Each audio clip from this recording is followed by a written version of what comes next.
E as exportações da base industrial do Ministério da Defesa já superam US$ 1,5 bilhão de dólares. E sobre isso, sobre esse novo recorde, nós vamos conversar agora com o secretário de Produtos de Defesa do Ministério da Defesa, Marcos Degot, que conversa com a gente ao vivo. Secretário, muito boa noite, seja bem-vindo, obrigado pela entrevista. Muito boa noite, uma alegria estar aqui com vocês no melhor programa jornalístico do Brasil. Boa noite, Ana Paula, Trindade, Vitor, Augusto, Fiuza. Secretário, a que o senhor atribui esse crescimento agora em 2021?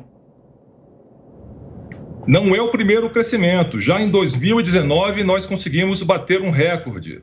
Nós conseguimos, já no primeiro ano de nossa gestão no governo federal, aumentar em quase 33% em relação ao ano anterior. Agora, mais uma vez, nós superamos e muito esse volume. Já estamos em quase US$ 1,6 bilhão. A nossa meta é chegar ao final deste ano com quase US$ 2 bilhões e temos potencial para muito mais. José Maria Trindade, a sua pergunta, Zé. Pois não, secretário, muito boa noite, prazer falar com o senhor aqui. Eu vejo que não há divulgação e nem ninguém chama a atenção por essa indústria que é muito importante, né? Por quê? O senhor acha que há um preconceito, algum veto a esse tipo de indústria que é muito importante? O mundo inteiro disputa esse espaço. Boa noite, Trindade. Você tem absolutamente razão. Por muitos anos, durante muitos anos, se construiu uma narrativa de que esse setor de defesa era um setor obscuro, antidemocrático, belicoso, e não é nada disso. É um setor que gera um número muito grande de empregos altamente qualificados, gera uma renda que é cerca de 3 vezes maior do que a de outros setores industriais, gera 4,8% do PIB nacional, tem um efeito multiplicador na economia muito grande de 9,8%.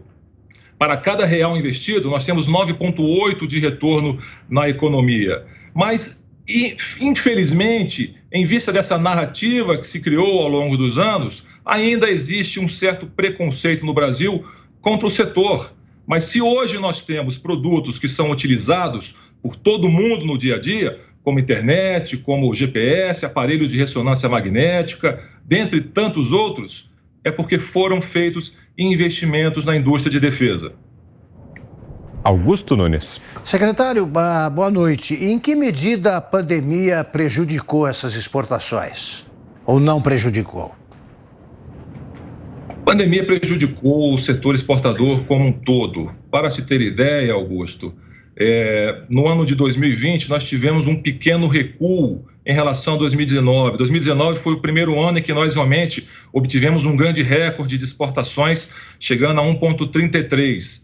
Em 2020 recuamos para cerca de 800 bilhões, que ainda assim é maior do que a média histórica de governos anteriores. Neste ano, conseguimos, em vista de ações sistemáticas de inteligência comercial, de promoção comercial, abrindo novos mercados, uma presença muito forte no exterior, recuperar mercado, alcançamos essa cifra, mas ainda podemos fazer muito mais.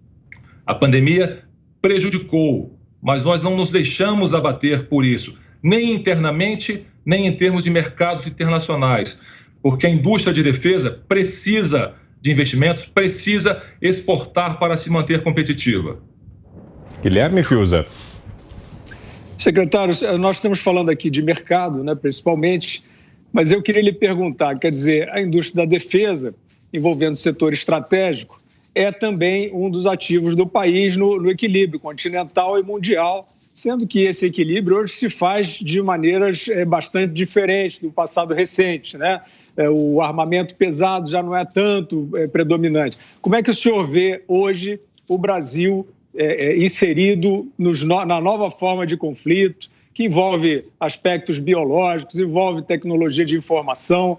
Como é que o Brasil está equipado, digamos assim, para enfrentar esse novo cenário de mediação de conflitos? Uma indústria forte como a que nós temos no Brasil, sobretudo uma indústria de defesa forte que consegue fabricar do foguete ao alfinete, ela significa autonomia tecnológica. Autonomia tecnológica significa autonomia estratégica, que é sinônimo de soberania. Nós temos aqui no Brasil capacidade de produzir tudo aquilo, ou quase tudo aquilo, que de mais moderno existe no mundo. Se conseguimos efetivamente transformar essa capacidade em concretude, é uma questão de escala de mercado. É por isso que nós precisamos exportar.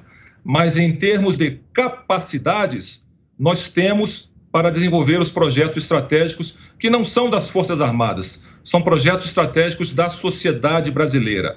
Aqui no Ministério da Defesa, na minha secretaria, nós temos um departamento de Ciência, Tecnologia e Inovação, que juntamente com os departamentos de Ciência e Tecnologia das Forças, fazem toda a prospecção tecnológica daquilo que existe de mais moderno no mundo, o que estão desenvolvendo, o que estão adquirindo e o que nós precisamos desenvolver, que capacidade precisamos ter no Brasil e o que eventualmente precisamos adquirir. Mas nós temos muito claramente a ideia de que não se pode ser pacífico sem ser forte e sem termos essa capacidade de ter autonomia tecnológica e estratégica. Ana Paula Henkel. Boa noite. Eu não sei se o senhor vai poder responder de onde, né, da posição que o senhor tem, mas eu gostaria de fazer uma pergunta aí agora geopolítica também em relação às novas movimentações aí que a gente vem da China, a movimentação da própria Rússia em relação à Ucrânia também. Eu não sei se o senhor pode comentar, mas fato é que desde a troca da administração na Casa Branca, houve aí um avanço um pouco mais agressivo de países como a China, um avanço militar de países como a China e a Rússia, e queria saber se o senhor pode falar sobre isso e o que o senhor acha dessa movimentação. Sem sombra de dúvida, é uma movimentação que nós acompanhamos, não é exatamente a minha área, mas o governo brasileiro, tanto por meio do Ministério da Defesa, como por meio do Ministério das Relações Exteriores, acompanha tudo aquilo que está sendo feito, que está sendo discutido. Nós utilizamos os canais de diplomacia militar, que são muito efetivos para manter contatos e termos informações muito concretas de para onde as coisas estão se encaminhando, como elas estão se encaminhando. Do ponto de vista geopolítico, evidentemente que o Brasil tem uma política externa coerente, procura manter a fidelidade aos seus princípios constitucionais, mas estamos acompanhando de uma forma bastante cuidadosa, Ana Paula. Perfeito, ouvimos aqui o secretário de Produtos de Defesa do Ministério da Defesa, Marcos Degot. Muito obrigado, secretário, pela entrevista. Uma boa noite e um bom final de semana. Boa noite, um grande abraço a todos.